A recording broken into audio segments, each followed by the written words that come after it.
ამათ რომ ვუყურებ, სულ ის ანდაზა მახსენდება, მელას თავისი მახრჩობელა უყვარდაო. არ ვიცი იცანით თუ არა, მაგრამ ეს ბიჭი ჩემი დიშვილია, რომელმაც ტყუპები ამ ზაფხულს საქათმეში ჩაკეტა. სად მიდიხართ? სანდრო სად არის? სანდრო სად არის? ტუტუცი არა ხარ მამა? სანდრო როგორ და ახლავე. ჩასვი. თეკლა ბაღიდან დღეს ადრე წამოვიყვანე. მამასა და დეიდაშვილთან ერთად რამდენიმე დღით ქუთაისში მიდის. ჩადე თუ ჩასვი? რა გინდა ქუთაისში? ჩემ ქუთაისში მიდი ხარ? ტყუპებს განცალკევება იშვიათად უწევთ, თუმცა რადგან ადრე მამას სანდრო ყავდა წაყვანილი, ახლა თეკლას ჯერია. სამართლიანობა ასე მოითხოვს. მამას ხატა. სანამ თეკლა ქუთაისშია და ვიდრე სანდროს ბაღიდან გამოვიყვან, დროს ვიხელთებდა რამდენიმე სიტყვით უფროს შვილზე, ანაზე მოგხვდებით.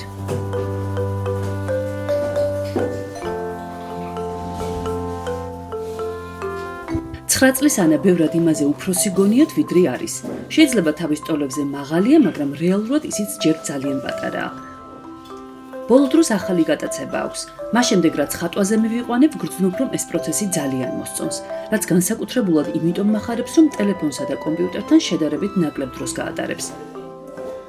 თუ ხატვის პროცესს რამდენიმე წუთი მაინც თვალს მიადევნებთ, შეუძლებელია ფუნჯისა და საღებავების გამოყენების სურვილი თქვენც არ გაგიჩნდეთ.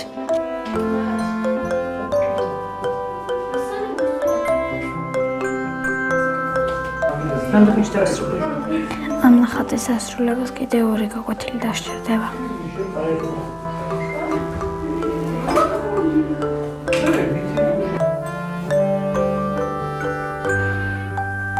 შენ არ გიყვარვარ, ის უფრო მეტად გიყვარს. რამდენ დედას მოგისმენიათ ეგ სიტყვები შვილისგან დედმამიშვილთან მიმართებაში. დიდი ეჭვი მაქვს რომ ძალიან ბევრს. მე დაახლოებით 5 წელია ეს სიტყვები მესმის ჩემი უფროსი შვილისგან, ანუ ზუსტად იმდენი ხანი, რამდენი წლისაც არიან ტყუპები. არადა ტყუპების გაჩენამდე და მათი გაჩენის შემდეგაც არაერთხელ მაქვს ახსნილი, რომ ეს სიმართლეს არ შეესაბამება, რომ ყველა შვილი დედას თანაბრად უყვარს, რომ პატარები რადგან არიან შესაბამისად ჩემგან უფრო მეტი ყურადღება, ამიტომ სჭირდებათ მაგათ და სიყვარული აქ არაფერ შუაშია, თუმცა ჩემი საუბრები არის ხმა მღაღადებლისა უდაბნოსა შინა და ჩემი შვილი ხან მანიპულაციურად, ხან ძალიან გულწრფელად მიმტკიცებს, რომ პატარები უფრო მიყვარს ვიდრე ის. გაკვეთილებს ისწავლის თუ არა პირველივე შესაძლებლობისთანავე ისევ ტელეფონს უბრუნდება. ამიტომ ეკრანთან გატარებული დროის შემცირება ანასთვისაც სხვა მოზარდების მსგავსად ამ ეტაპზე მთავარ სირთულედ რჩება. ანა, ტელეფონი მომეცი. მოხდა 2 წამი. ეგ 2 წამი არ დაგელია, მომეცი. აი 2 წამი. ანა ოჯახში იყო რეალურად ნანატრი ბავშვი. მე და ჩემს ქმარს 4 წელიწადნახევარი შვილი არ გვიჩნდებოდა და უფროსი შვილის დაბადება ეს იყო რაღაც ცის გახსნა ჩვენთვის და ზეიმობდით არა მხოლოდ ოჯახში, არამედ ლამის მთელი სანათესაო, თავს დავტრიალებდით ამ ბავშვს, დავფოფინებდით, ვანებივრებდით და ერთ მშვენიერ დღეს ეს პრინცესასავით გაზრდილი პატარა უცებ გახდა უფროსი და ვისაც ამ ვლოგის პირველი ეპიზოდები ნანახი გაქვთ, ალბათ ეს კადრებიც გახსოვთ, როგორ შეხვდა ანა ტყუპების დაბადებას.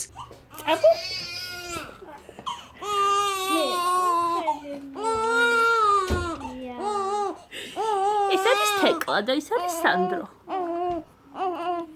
და როგორ გაუცრულდა იმედი, როცა მისი ტოლების მაგივრად ეს ორი შეუხედავი არსება პირველად ნახა. მოგიწოდა დედი? თუ ჩხავია ძალიან.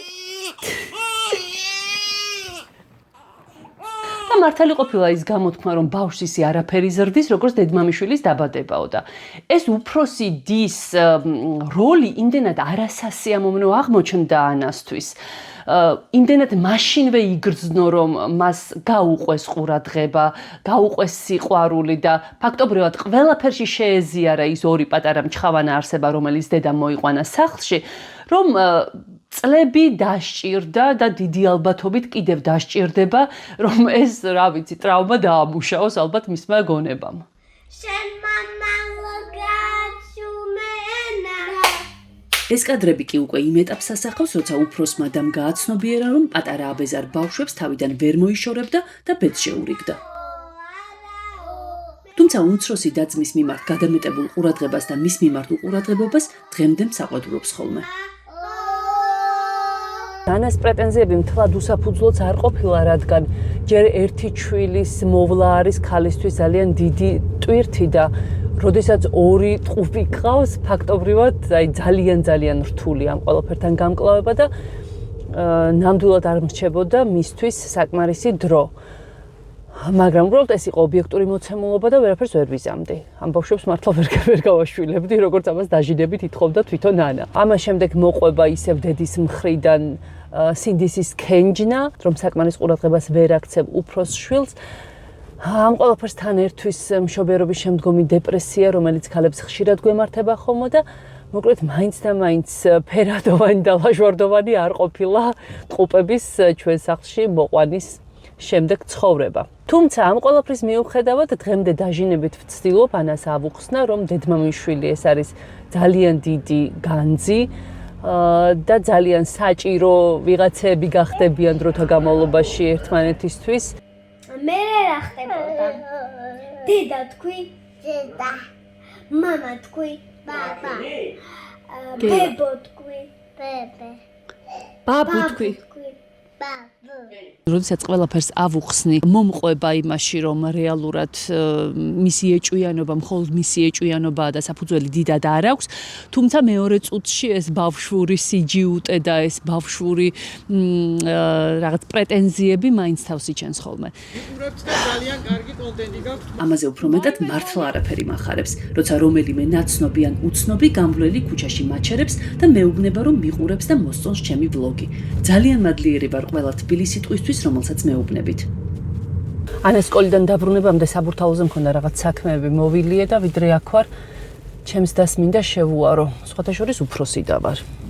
კითხო ერთი, როგორც უმცროს დას, რამე პრეტენზიები გყوار ქონდა ჩემთან დაკავშირებით? კი მახსოვს მისი პრეტენზიები, მაგრამ გავიხსენებ მაინც.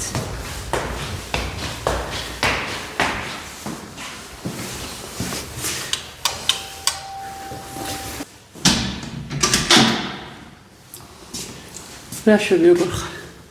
კამერას თუ გამორთა უფრო კარგად ვიქნები. რა გემრიელი სუნებია. რა ლამაზინაცვის ხარ გვიწყვია. ეს ჩემთვის არის ხო?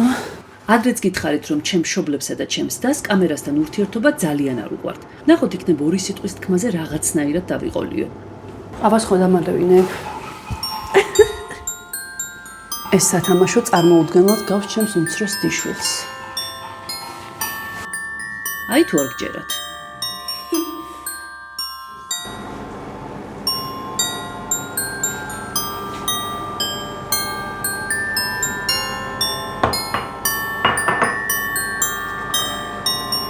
მარჯვენა ჩემია.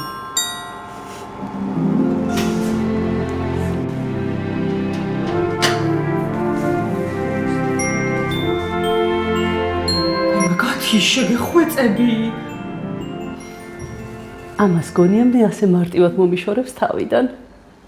მე როგორც უფროს დას, მშობლები ყოველთვის მაკისრებდნენ პასუხისმგებლობას უმცროსი დის ცხოვრებაზე. მისთვის უნდა მომეგვარებინა რაღაც პრობლემები და ეს წლების მატებასთან ერთად დიდად არ შეცვლილა. და მე მაინტერესებს ერთი ჩემს დას თუ აქვს რაღაც მსგავსი პრეტენზიები, როგორც უმცროს დას ჩემთან. უმცროს დადან ძმად ყოფნა საკმაოდ ისეთი კომფორტული და პრივილეგირებულია, მაგრამ მე რაც მაღიზიანებდა შენში იყო მუდმივად ის, რომ სულ 24 საათი ხო წიგნებს კითხულობდი და არასოდეს არ ქონდა დრო ჩემთან სათამაშოდ. სულ მქონდა დანაკლისი იმის, რომ ვიღაც არ მეთამაშებოდა და ეს ჩემი დაიყო. სულ ეს იყო. მხოლოდ ეს ერთი წინადადება ვათქმევინე. ბევრი კი ვეხვეწე, მაგრამ შეაყარე კედელს ცერცვი. ალბათ ასეც უნდა იყოს. ბუნებრივია უფროსი და უმცროსი შვილის პასუხისმგებლობები და აღქმები ერთმანეთისგან ძალიან განსხვავდება. თუმცა ცხადია ეს არ გვათავისუფლებს მშობლებს იმ პასუხისმგებლობისგან, რომ ყურადღება და სითბო თანაბრად გავანაწილოთ.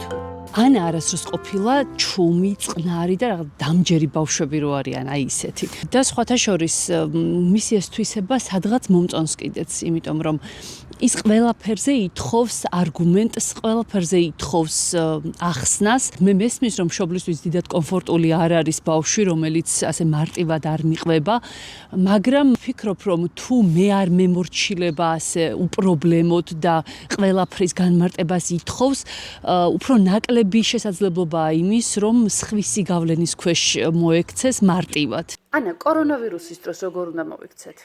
აი, ჰიგიენა უნდა დავიცვათ. ხალები კარგად საპნეთ უნდა დავიბანოთ. თითიძოლაციაში უნდა წავიდეთ.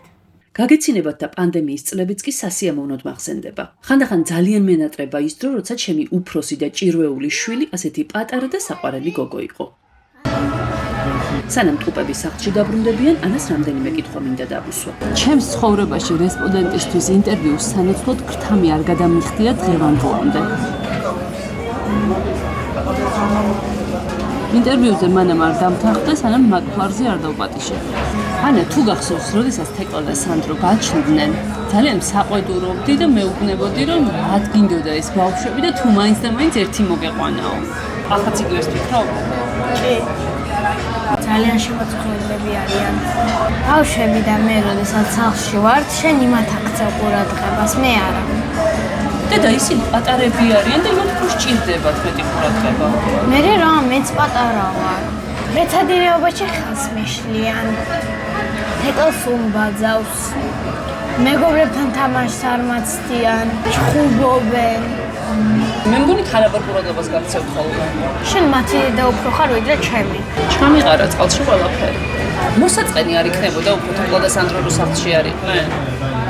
ცოტა. და სახლში როცა არ არიან ისინი ყოველთვის რომ მეუბნები რომ მოვიყვანო. რომ მაინც გიყვარს. სილავერთ კი. ბევრს უთქვამს, რომ როდესაც მე ბავშვების სიახლოვეს არა ვარ, ანა მომენტალურად იქცევა ხოლმე მათ დედად. აი მაგალითად ერთხელ დედაჩემთან დავტოვე და მითხრა ღამით გაეღვიძაო, რომ ბავშვებისთვის საბანი გადაეფარებინაო. ნუ ეს ყველაფერი მე ძალიან მიჩუყებს გულს, თუმცა ამის მიუხედავად ვგრძნობ, რომ ზოგჯერ უსამართლოდაც ანას ვაკისრებ მეტ პასუხისმგებლობას. მეც უფროსი შვილი ვიყავი ოჯახში და მე ვიცი რა ტვირთია, როდესაც დედმამიშვილებზე პასუხისმგებლობას გაკისრებენ, თუმცა როგორც ჩანს ეს აღზრდის მეთოდი ჩემი ისეთი მყარი იყო და იმდენად დამახსოვრებული აქვს ჩემს ქვეცნობიერს, რომ იმის მიუხედავად რომ ხვდები ეს არ არის მაინც და მაინც სწორი საქციელი, ვერ ვახერხებ რაღაც სხვანაირი ქცევის ჩამოყალიბებას. მოდი გოგო, მოდი აქ შენ. მოდი. მოხვედი გოგო.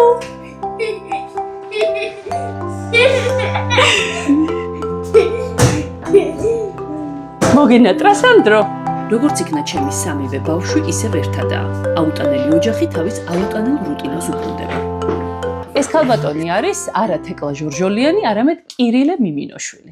ხომ გახსოვთ ის იმერელი აზნაური ნათესავიდან ნათესავთან ქეიფ-ქეიფით რომ დადის. რამდენიმე დღის წინ მამამისთან ერთად გავუშვი ქუთაისში. მე რომ ქუთაისში მგონია, ეს აღმოჩნდა მამიდამისთან.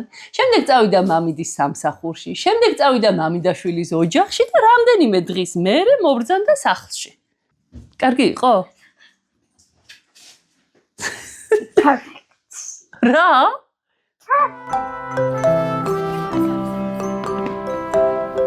თეკლას და სანდროს ყველაზე მეტად ის მომენტი ახარებთ, როცა ბაღიდან გამოსაყვანად უფროსი დააკითხავთ.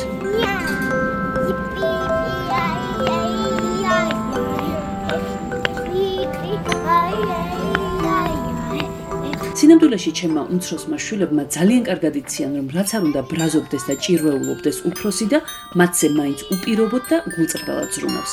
ამიტომ მე ზუსტად ვიცი, რომ წლებთან ერთად აუცილებლად გააცნობიერებენ, რომ ანა მათი ცხოვრების საუკეთესო საჩუქარია. პატარების გახარებელი